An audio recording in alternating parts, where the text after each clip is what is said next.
Hello students, અત્યાર સુધી આપણે જે બેક્ટેરિયા છે એના આપણે ઇન્ટરનલ સ્ટ્રક્ચર વિશેની વાત કરી છે. એમાંનું એક નેક્સ્ટ ઇન્ટરનલ સ્ટ્રક્ચર જે છે એન્ડોસ્પોર, એના વિશે આપણે આજે વાત કરીશું કે એન્ડોસ્પોર શું છે.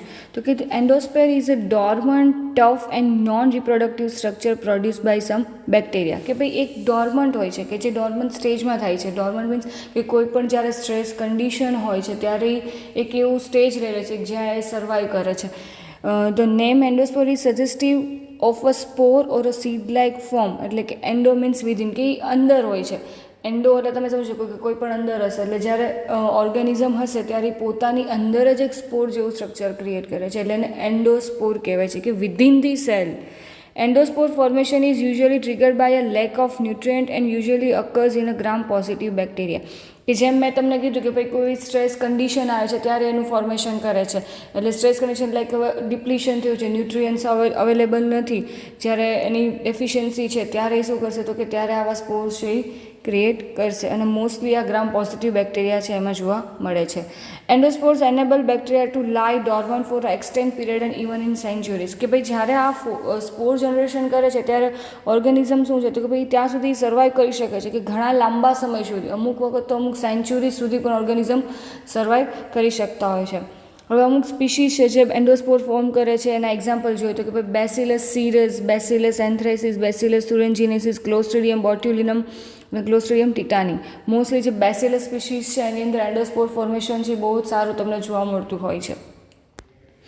તે આર રેઝિસ્ટન્ટ, કે ભાઈ એન્ડોસ્પોર છે એ એક સ્ટ્રેસ કન્ડિશનમાં થાય છે, એટલે ઘણી એવી કન્ડિશન હશે અને એ રેઝિસ્ટ કરતા હશે. તો કે કેવી કેવી કન્ડિશન જનરેટ થતી હોય ને એ રેઝિસ્ટ કરી શકે, તો કે ભાઈ અલ્ટ્રાવાયોલેટ રેડિયેશન.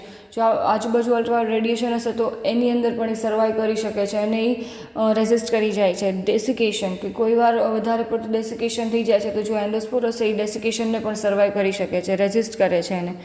હાઈ ટેમ્પરેચર, પછી એક્સ્ટ્રીમ ફ્રીઝિંગ અને કેમિકલ ડિસઇન્ફેક્ટન્ટ. કે ભાઈ એન્ડોસ્પોરની ખાસિયત છે કે આવા ઘણા બધા ફેક્ટર્સ એની ઉપર તમે કોઈ કેમિકલ ટ્રીટમેન્ટ આપો છો, તમે એને હાઈ ટેમ્પરેચર આપો છો કે ફ્રીઝિંગ આપી દો છો, તો એવી કન્ડિશનમાં પણ એ શું કરે છે, તો કે ભાઈ એ સર્વાઈવ કરે છે. એન્ડોસ્પોર છે એ ત્યાં રપ્ચર નથી થઈ જતા, બરાબર. તો એન્ડોસ્પોર છે એક એનું એ ફંક્શન છે કે ભાઈ રેઝિસ્ટન્ટ છે, એટલે તમે એને ઇઝીલી તમે એને કિલ ન કરી શકો કે ડીએક્ટિવ ન કરી શકો, કેમ કે એ ઘણી વસ્તુઓને રેઝિસ્ટ કરે છે.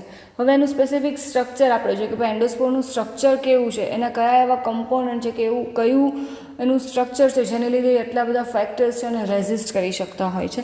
તો bacteria produce a single endospore internally, કે ભાઈ બેક્ટેરિયા છે એની અંદર એક એન્ડોસ્પોર છે એ પ્રોડ્યુસ કરી શકે છે. એન્ડોસ્પોર કેન સર્વાઈવ વિધાઉટ ન્યુટ્રિયન્ટ્સ, કેમ કે ભાઈ થાય જ સ્ટ્રેસ કન્ડિશનમાં છે કે જ્યારે ન્યુટ્રિયન્ટ ડિપ્લીશન હશે, કે જ્યારે લેક ઓફ ન્યુટ્રિયન્ટ હશે ત્યારે, એટલે એના વગર પણ એ સર્વાઈવ કરી શકે છે. The endospore consist of a bacterium's, DNA, ribosomes and large amount of dipicolinic acid. કે ભાઈ એની અંદર ડીએનએ હોય, રાઇબોસોમ્સ હોય, બધું જ પ્રેઝન્ટ હોય છે.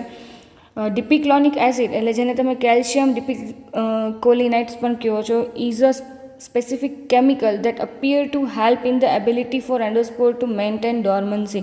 કે જે આ એક સ્પેસિફિક એસિડ છે કે જે કેમિકલ છે એ શેની માટે રિસ્પોન્સિબલ છે, કે ભાઈ જે એની ડોર્મન્સી છે કે જે આ બધી વસ્તુઓથી રેઝિસ્ટન્સ આપે છે એની માટે રિસ્પોન્સિબલ છે.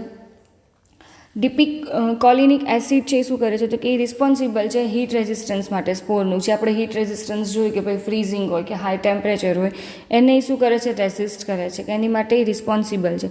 પછી એની અંદર કેલ્શિયમ પણ આવેલું હોય છે, તો એ શેમાં હેલ્પ કરે છે, તો કે ભાઈ હીટ હોય કે કોઈ ભાઈ ઓક્સિડાઇઝિંગ એજન્ટ હોય કે તમે કેમિકલની એની ટ્રીટમેન્ટ આપો છો ત્યારે જે એની અંદરનું કેલ્શિયમ છે એ એને રેઝિસ્ટ કરે છે. હવે એને આપણે વાત કરીએ એનું પર્ટિક્યુલર સ્ટ્રક્ચર, કે ભાઈ એનું સ્પેસિફિક સ્ટ્રક્ચર કેવું હોય છે, કે એની અંદર કયા કયા એલિમેન્ટ્સ હોય છે, કે કેટલા લેયર્સ હોય છે. તો એ મલ્ટી લેયર છે. પહેલાં તો સ્પોરનું સ્ટ્રક્ચર જ મલ્ટી લેયર છે, એટલા માટે એની વધારે ડોર્મન્સી હોય છે, વધારે એ ડોર્મન્ટ હોય છે.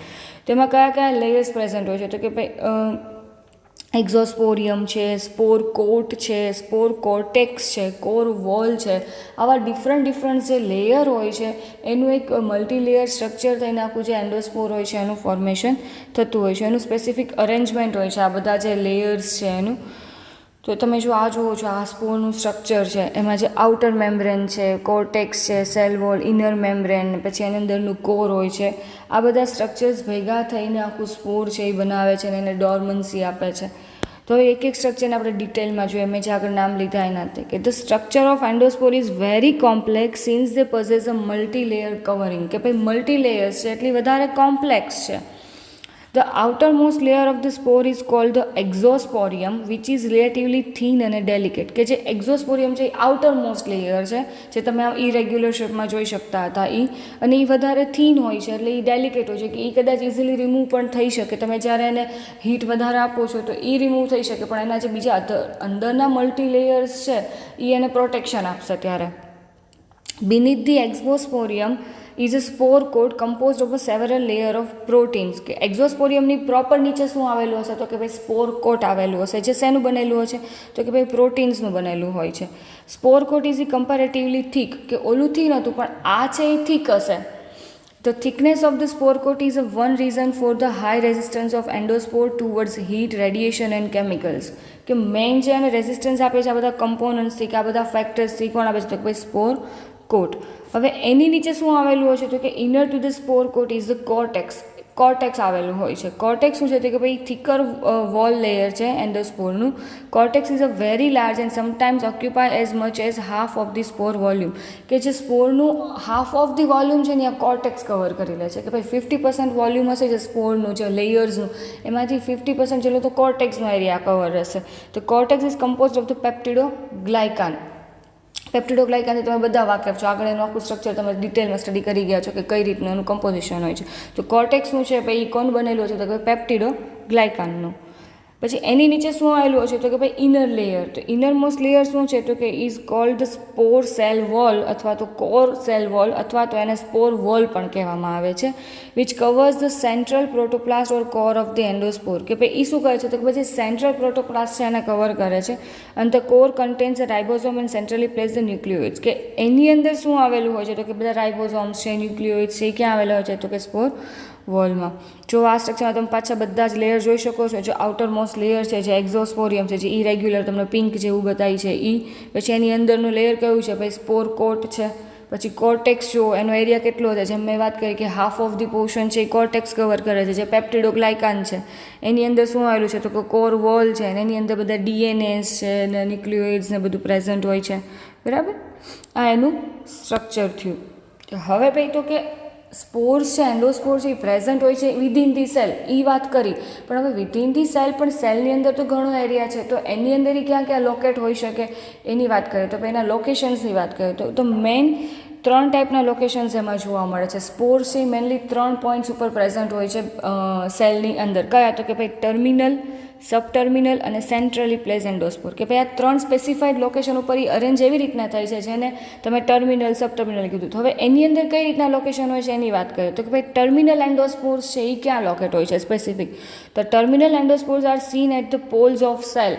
કે જે સેલની પોલ્સ હોય છે, એટલે તમે એક સાઈડની પોલ લઈ લો સેલની, ત્યાં જે લોકેટેડ હોય છે અને ટર્મિનલ એન્ડોસ્પોર કહેવાય છે. હવે એનું એક્ઝામ્પલ તો કે કેવા ઓર્ગેનિઝમમાં ટર્મિનલ એન્ડોસ્પોર જોવા મળે છે? તો કે ભાઈ ક્લોસ્ટ્રીડિયમ ટીટાની છે જે પેથોજન છે. શેના માટે? તો કે ભાઈ ટીટાનસ ડિઝીઝ થાય છે એના માટે રિસ્પોન્સિબલ છે. કયું? તો કે ક્લોસ્ટ્રીડિયમ ટીટાની. અને એની અંદર જે આ ટર્મિનલ એન્ડોસ્પોર્સ છે એ તમને જોવા મળે છે. હવે સેન્ટ્રલ એન્ડોસ્પોર, તો એમાં તમે સેન્ટ્રલ તમે સમજી શકો કે ભાઈ સેન્ટ્રલી પ્રેઝન્ટ હશે. તો central and more or less in the middle, કે ભાઈ મિડલ પોર્શનમાં જ સેલના પ્રેઝન્ટ હોય છે. એ સ્પોરને તમે કયામાં કાઉન્ટ કરો? તો ભાઈ સેન્ટ્રલ એન્ડોસ્પોર. હવે આ ટાઈપના સ્પોર્સ ક્યાં જોવા મળશે? તો કે બેસિલસ સીરસની અંદર જોવા મળશે.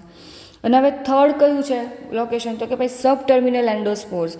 તો subterminal endospore are those between these 2 extreme usually seen for far enough toward the poles but close enough to the centre. કે ભાઈ સેન્ટર અને પોલ છે એની પ્રોપર વચ્ચે આવશે એટલે એને સબટર્મિનલ કહેશો. કે ભાઈ એ પોલ્સથી થોડુંક ફાર છે અને સેન્ટરથી પણ ફાર છે, એ રીતનું એનું સ્ટ્રક્ચર હશે. એને તમે કઈ કેટેગરીમાં કાઉન્ટ કરશો? તો કે ભાઈ subterminal endospore. So as not to be consider either terminal અથવા સેન્ટ્રલ. કે તમે એને પછી ટર્મિનલમાંય કાઉન્ટ ન કરો કેમ કે સ્પેસિફિક કોઈ પોલ ઉપર નથી, અને તમે સેન્ટ્રલમાંય કાઉન્ટ ન કરો કેમ કે મિડલમાં પણ નથી, એટલે તમે એને સબટર્મિનલ તરીકે વર્ડ આપ્યો. અને એ જે લોકેશન છે જ્યાં પ્રેઝન્ટ હોય છે એન્ડોસ્પોર તેને તમે સબટર્મિનલ એન્ડોસ્પોર કહો છો. તો આ વાત કરીએ આપણે એન્ડોસ્પોરના સ્ટ્રક્ચરની અને એની લોકેશનની ને એની. હવે આપણે નેક્સ્ટ લેક્ચરમાં આપણે જોઈશું કે ભાઈ એનું જર્મિનેશન કઈ રીતે થાય છે, કે કઈ રીતે એ આખા આ જે છે એન્ડોસ્પોર ફોર્મ થાય છે ત્યારે એક ડોર્મન્ટ સ્ટેજમાં વયા જાય છે, કે એક સ્ટ્રેસ કન્ડિશનમાં વયા જાય છે, ત્યારે એ એક ડોર્મન્ટ ફેઝ લઈ લે છે. હવે એને જ્યારે ત્યાંથી એને વેજીટેટિવ ફોર્મમાં જવું હોય છે તો એક જર્મિનેશનની પ્રોસેસ કરશે. તો એ આખી કઈ રીતનું જર્મિનેશન સ્પોરની અંદર થાય છે એ આપણે નેક્સ્ટ લેક્ચરમાં જોઈશું. પછી હવે સ્પોર્યુલેશન કઈ રીતે થાય છે, કે આ સ્પોર્સ જે છે મલ્ટીલેયર્ડ આપણે એનું સ્ટ્રક્ચર નહીં જોયું તો એ કઈ રીતે ક્રિએટ થાય છે એ પણ આપણે નેક્સ્ટ લેક્ચરમાં જોઈશું. તો નેક્સ્ટ લેક્ચરમાં આપણે સ્પોર જર્મિનેશન અને સ્પોર્યુલેશન છે એના વિશે આગળ વાત કરશું. સો દેટ્સ ઇટ.